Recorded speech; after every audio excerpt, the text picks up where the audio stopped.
A homeless woman risked everything to defend a sick old lady from a bully on a busy street. But what she didn't know was that the old woman's billionaire son was watching the entire scene, and what he did next will leave you speechless. Hello family, welcome to Tales by King. Kindly subscribe to my YouTube channel for more beautiful stories. Thank you as you do so. Sit back, relax as we dive into the story. It was a cold afternoon in the busy city of Brookfield. The streets were full of movement. Cars moved slowly through traffic. People hurried along the sidewalks carrying shopping bags and talking on their phones. Street vendors shouted as they tried to sell their last items before evening. Everyone seemed busy. Everyone seemed to have somewhere important to go. But in the middle of that busy street, on a small wooden bench beside a grocery store, sat an old woman who looked very tired. Her name was Margaret Hill. Margaret held a small paper bag in her hands. Inside it were a few bottles of medicine. Her hands trembled slightly as she tried to close the bag. Her breathing was slow and heavy.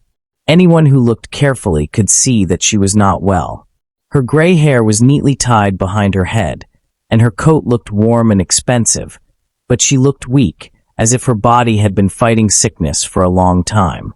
Margaret had just come out of the pharmacy nearby. The doctor had told her to rest.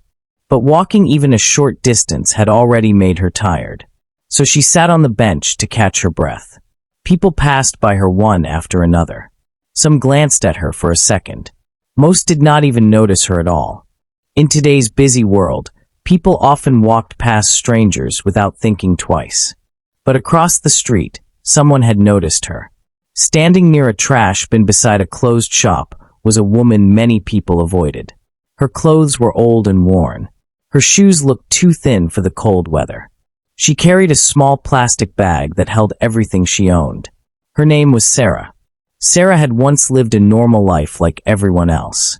But after a series of unfortunate events, losing her job, then losing her home, life had pushed her onto the streets. For almost 2 years now, Sarah had survived by doing small cleaning jobs, helping vendors carry goods, and sometimes collecting leftover food from restaurants at night. Most people in the area recognized her, but they rarely spoke to her. To them, she was simply the homeless woman. But Sarah had something many people around her had forgotten: a kind heart. As she stood near the trash bin, Sarah noticed the old woman on the bench coughing softly. Margaret tried to cover her mouth politely, but the cough was deep and painful. Sarah watched for a moment. Something about the old woman's fragile appearance made her feel concerned. Without thinking too much, Sarah slowly walked across the street. A few pedestrians looked at her suspiciously as she passed, but she ignored them. When she reached the bench, she stood a short distance away so she wouldn't scare the old woman. "Ma'am," Sarah said gently. Margaret slowly looked up. Her eyes were tired but kind. "Yes," she replied softly. Sarah pointed to the medicine bag. "Are you okay? You look a little weak." Margaret smiled faintly. "I'm fine," she said politely. But the way she held her chest showed she was struggling. Sarah sat down on the other side of the bench. She kept a respectful distance. "Do you need water?" Sarah asked. Margaret looked surprised.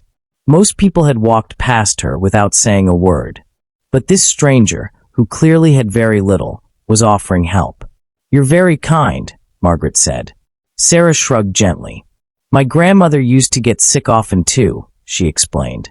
"I know how it feels when someone is alone." Margaret's expression softened. For a moment, the busy noise of the street seemed to fade. Two strangers from very different lives sat quietly together. Margaret slowly opened her medicine bag. "Thank you for asking," she said. Sarah nodded. "It's nothing."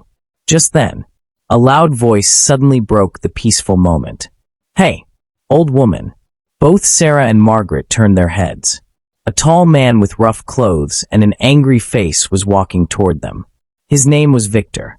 People in the neighborhood knew him as someone who often caused trouble. Victor stopped directly in front of the bench. His eyes immediately fell on the paper bag in Margaret's hands.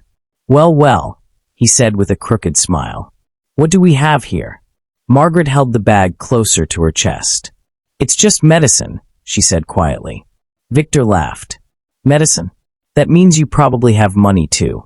A few people walking nearby slowed down to watch, but no one stepped forward. Margaret's face turned pale. "Please leave me alone," she said softly. Victor took a step closer. And what happened next was something no one on that busy street expected. Victor stepped closer again. His shadow fell across the bench. "You old people always hide money," he said mockingly. "Let me see what's inside that bag." He stretched his hand toward her. Margaret pulled the bag closer to her body. "Please don't do this," she pleaded quietly. Her voice trembled. Her heart was beating faster. She was already weak from illness, and now fear made it worse. Across the sidewalk, a few people whispered, "Someone should help her." "Yeah, but that man looks dangerous. I don't want trouble." And just like that, they did nothing. Sarah watched everything. Her heart began to pound. She had seen people like Victor before. Men who believed they were strong because they bullied others. For a moment, Sarah hesitated. Victor was bigger than her, stronger than her, and she knew very well that someone like him would not hesitate to hurt her. But when she looked at Margaret, the old woman's hands were shaking badly. Her breathing had become uneven. Fear had completely filled her tired face.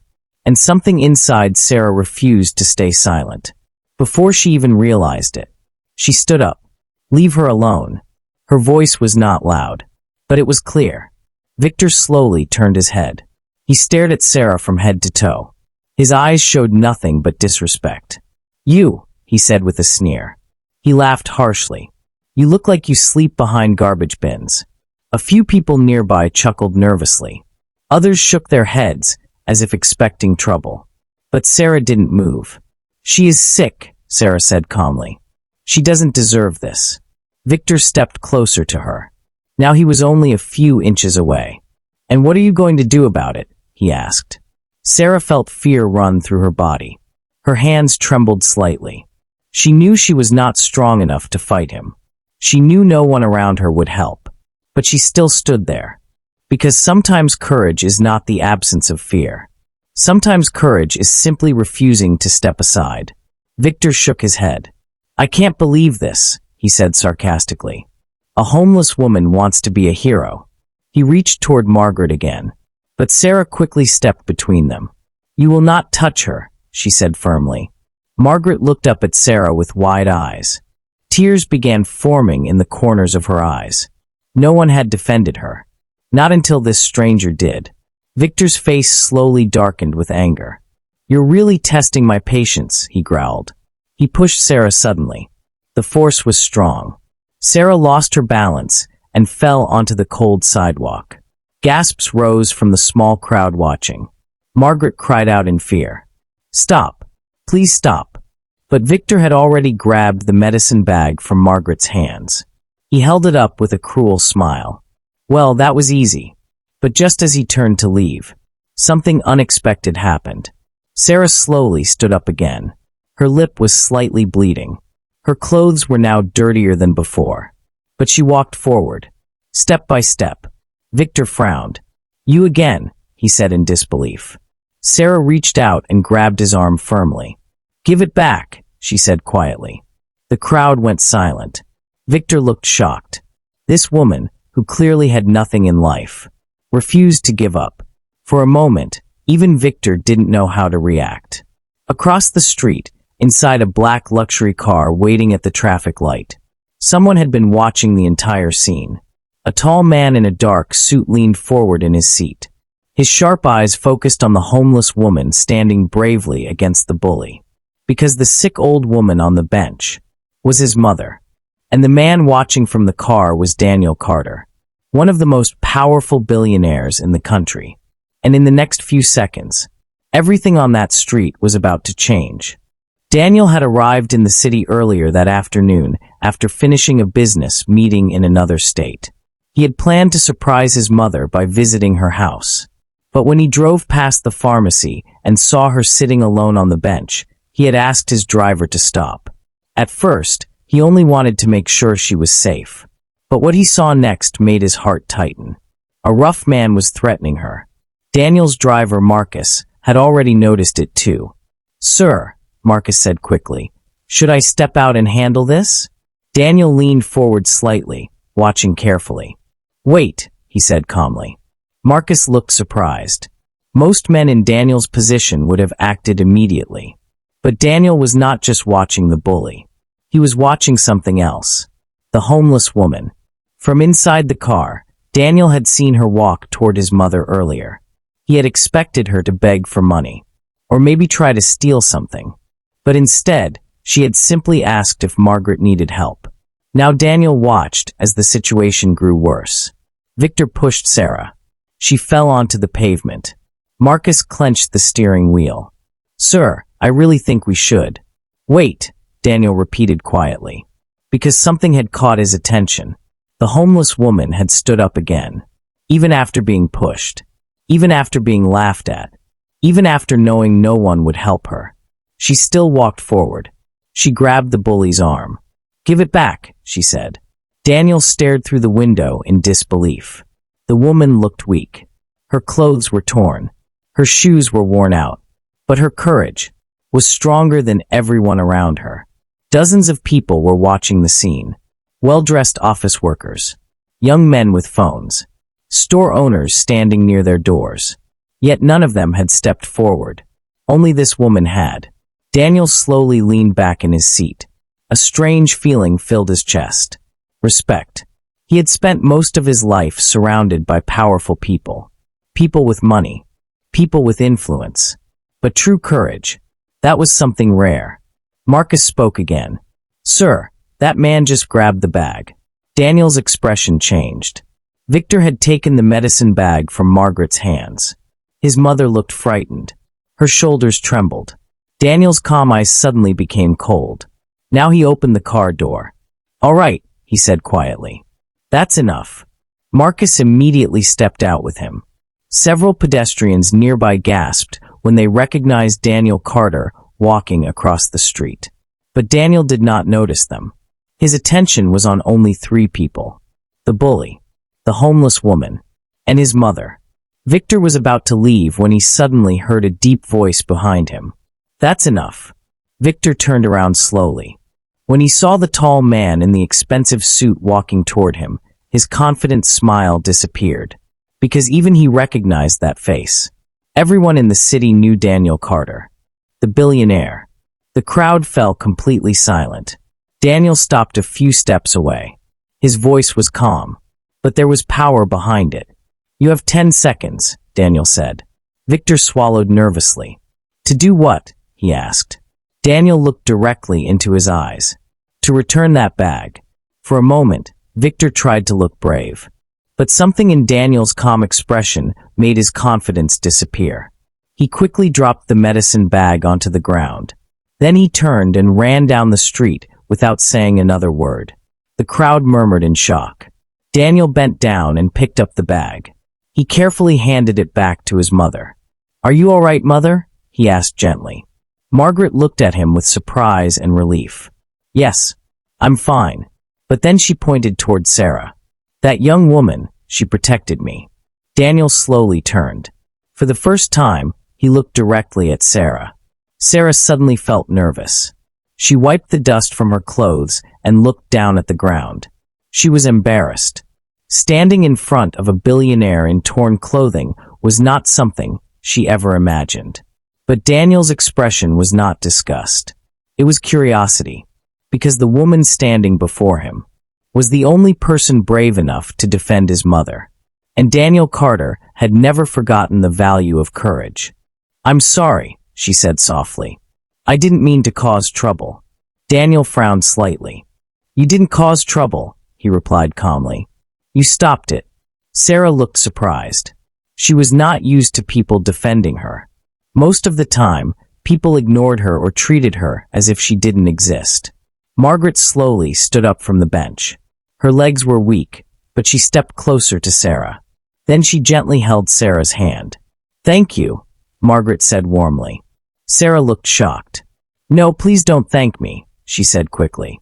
"I only did what anyone should do." Margaret smiled kindly. "That is exactly why it matters. She glanced at the crowd around them. All these people saw what was happening. But you were the only one brave enough to step forward. The people standing nearby lowered their eyes. Some looked embarrassed. Daniel noticed this too. Then he looked back at Sarah. "Do you live nearby?" he asked. Sarah hesitated. For a moment she did not know what to say. Then she answered honestly, "I don't really have a home." A quiet murmur moved through the crowd.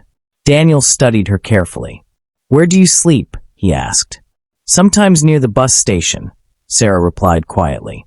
"Sometimes behind the church." Margaret's heart tightened when she heard this. She squeezed Sarah's hand gently. "How long have you been living like that?" Margaret asked. "Almost 2 years," Sarah said. Daniel's expression slowly grew serious. 2 years on the streets. Yet she had still risked herself to protect someone else. That said something about her character. Something very rare. Daniel turned slightly and looked at the people watching. "Interesting," he said calmly. The crowd grew even quieter. A street full of healthy people stood here. He paused. "But the only person brave enough to help my mother was the one who had nothing." The words hit the crowd like a mirror. Many of them suddenly felt ashamed. Daniel turned back to Sarah. "What is your name?" he asked. "Sarah," she replied. Daniel nodded slowly. "Well, Sarah." He looked toward Marcus, his driver. "Please bring the first aid kit." Marcus quickly opened the car and returned with a small medical box. Daniel handed it to Sarah. "You should clean that cut," he said. Sarah looked surprised. "You don't have to worry about me," she replied. Daniel shook his head. "Anyone who stands up for my mother is someone I care about." Margaret smiled warmly beside him. Then Daniel asked Sarah a question that surprised everyone around them. "Would you allow us to give you a ride?" Sarah blinked in disbelief. "A ride?" "Yes," Daniel said calmly. "My mother shouldn't walk alone in her condition." He paused slightly. "And I would also like to talk with the woman who showed more courage than an entire street full of people." Sarah looked at Margaret. Margaret gave her a gentle nod. "Please come with us," she said kindly. Sarah hesitated for a moment. Then slowly, she nodded. None of them knew it yet. But that small decision, getting into that car, was the beginning of a life none of them had expected. Because sometimes the biggest changes in life start with a single act of kindness on an ordinary street. The black car moved quietly through the streets of Brookfield. Inside the car, the atmosphere felt calm but slightly emotional. Margaret sat comfortably in the back seat, holding her medicine bag. Beside her sat Sarah, still feeling a little nervous. Across from them sat Daniel. For most of her life, Sarah had never imagined she would sit inside a car like this. The seats were soft leather. The inside of the car smelled clean and expensive.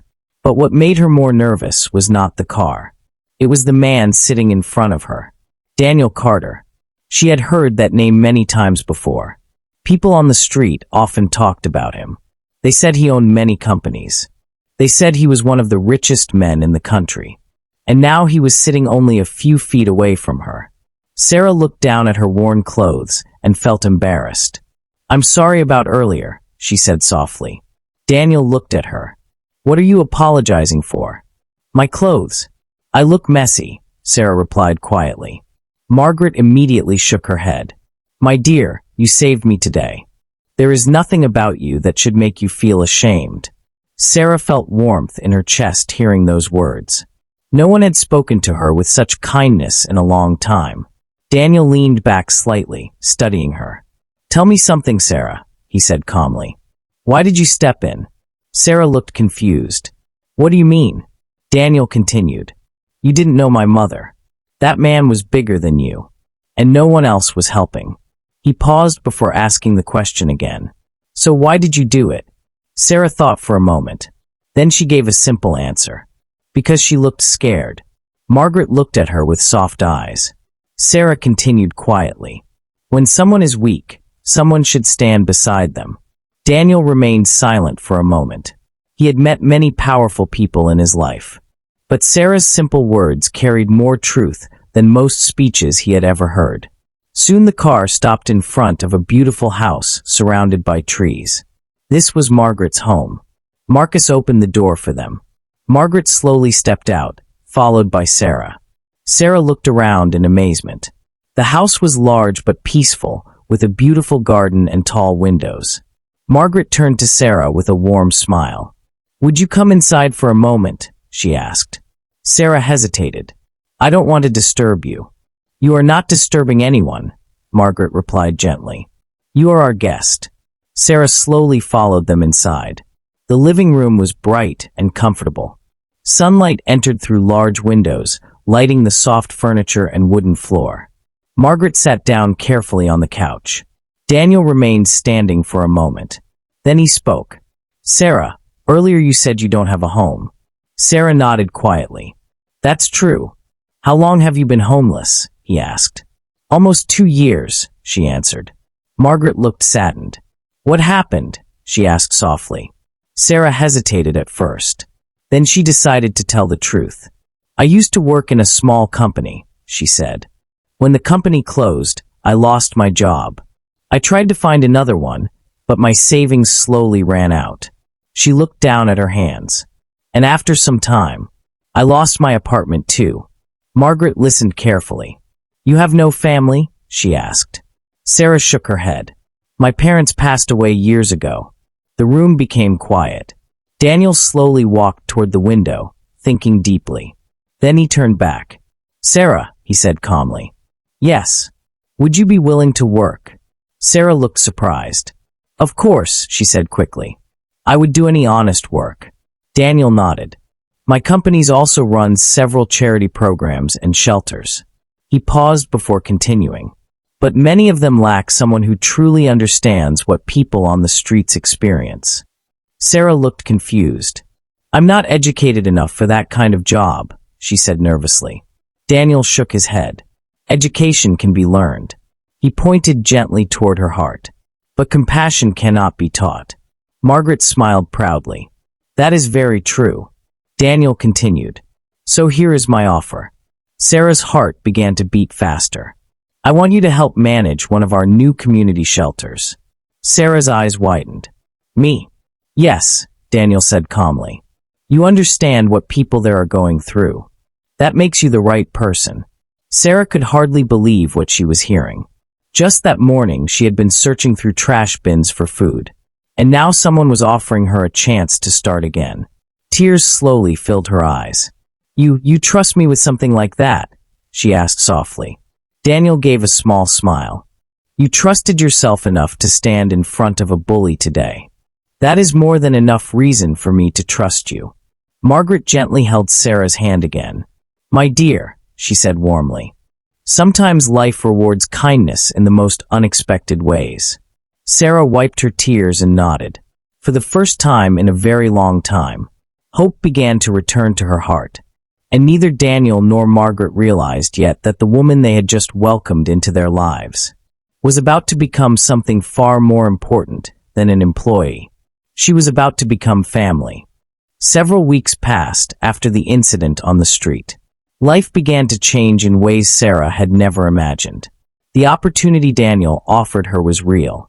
Very real. Soon after that day, Daniel invited Sarah to visit one of the charity offices owned by his company. It was a large building where several social programs were organized. At first, Sarah felt nervous walking through the doors. The floors were polished. The staff wore neat suits. Everything looked professional and important. Sarah looked down at the simple clothes she was wearing and felt out of place. But Daniel noticed her discomfort. "You belong here," he said calmly. Sarah looked surprised.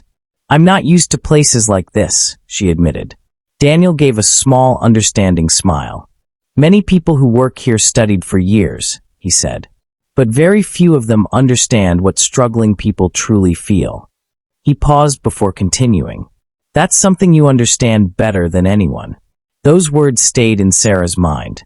Soon after that meeting, Daniel began preparing a new project. A community shelter and care center designed to help people who had lost their homes. Daniel wanted the center to provide more than just beds. It would offer warm meals, medical help, job training, and counseling. and he wanted someone with a compassionate heart to guide it. That person was Sarah. At first, Sarah was afraid. "I don't think I can do something this big," she told Margaret one afternoon. Margaret smiled gently while sipping her tea. "My dear," she said, "the bravest people often think they are not strong enough." Sarah looked down. "I've never managed anything before." Margaret reached across the table and held her hand. "But you managed to survive 2 years on the streets," she said softly. "That is not weakness." Sarah slowly began to believe in herself. Over the next months, Sarah worked closely with Daniel's team. She helped design the shelter based on real experiences. She suggested simple but meaningful ideas. Warm blankets, a quiet room for people who needed peace, a small library where people could read and learn new skills, and a kitchen where no one would ever be turned away hungry. Daniel listened carefully to every idea she shared. He admired how seriously she took the responsibility. Sometimes they spent long evenings discussing the project together. Those conversations slowly built a quiet friendship between them. Daniel began to see a side of Sarah that most people never had the chance to see. She was thoughtful, strong, and deeply compassionate. Meanwhile, Sarah continued visiting Margaret often. The old woman's health slowly improved. Margaret enjoyed Sarah's company very much. Sometimes they would sit in the garden for hours, talking about life. Margaret shared stories about Daniel when he was a child. "He used to climb trees and come home with torn clothes," she laughed one afternoon. Sarah laughed with her. "It's hard to imagine him like that." Margaret smiled warmly. "He was always serious, but he has a very kind heart." Margaret then looked at Sarah carefully. "You helped bring that kindness back to the surface." Sarah felt shy hearing those words. One bright morning, several months later, the shelter was finally ready. A beautiful building stood in the center of the neighborhood. A large sign at the entrance read, "The Margaret Hope Center." When Sarah saw the name, she looked at Margaret with surprise.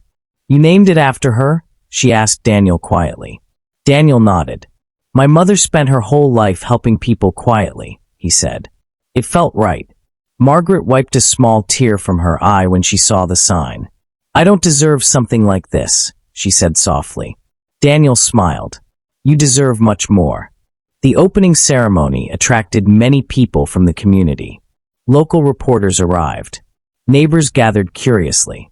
But the biggest surprise for everyone came when Daniel stepped up to speak. He stood before the crowd calmly.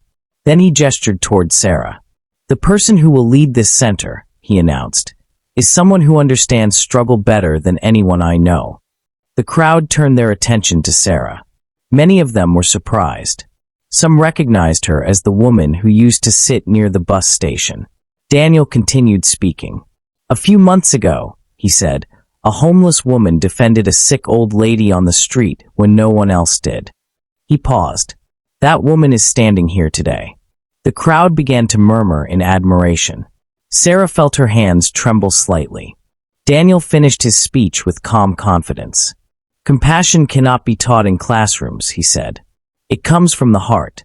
And Sarah has more of it than anyone I have ever met." The crowd began to applaud loudly. Sarah stepped forward slowly. She looked at the building, the people, and the opportunity in front of her. For the first time in many years, she felt something she had almost forgotten: hope. But neither Sarah nor Daniel realized yet that the bond growing between their lives was only the beginning of something much deeper. Because sometimes a story that begins with kindness is quietly preparing the path for love and family. Life at the Margaret Hope Center quickly became busy. Every day, people came through its doors. Some had lost their homes. Some had lost their jobs. Some had simply lost hope. But Sarah welcomed every person with the same kindness she had shown on the street that day. She remembered how it felt to be ignored, so she made sure no one inside the shelter ever felt invisible. Every morning, she walked through the building greeting people. "How are you feeling today?" she would ask. "Did you sleep well?" Small conversations like these meant everything to people who had once been forgotten. And the shelter slowly became a place not just of help, but of dignity and warmth. Margaret loved visiting the center. Even though she was still careful about her health, she often came with Daniel to see the work Sarah was doing. Every time Margaret walked through the building, people greeted her with smiles.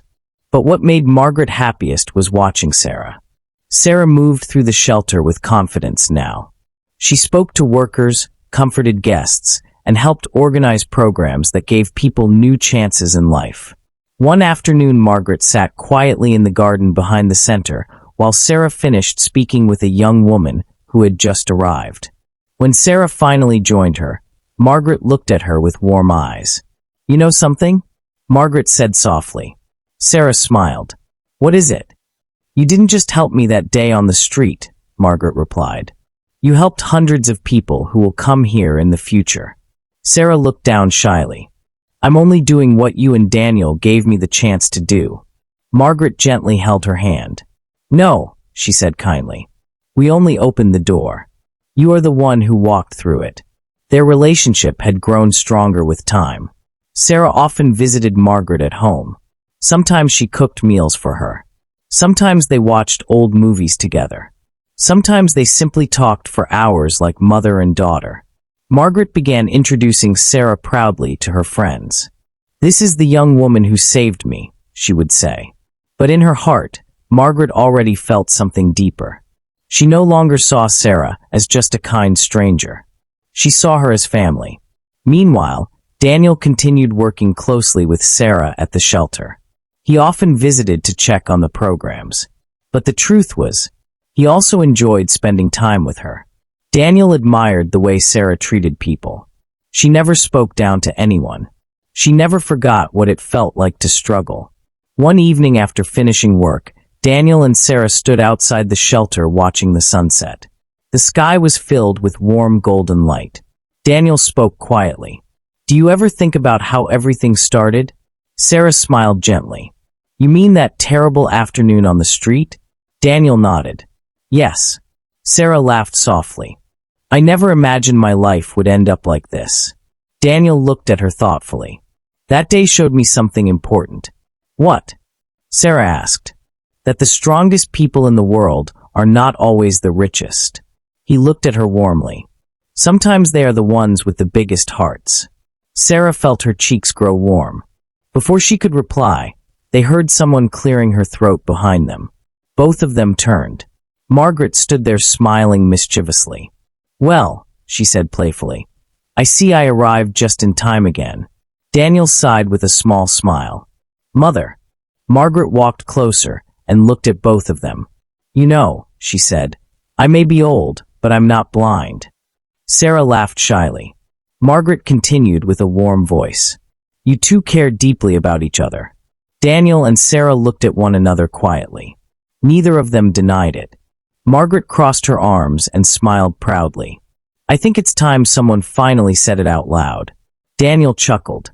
"Well, I was planning to." He turned toward Sarah. For a moment the world seemed to slow.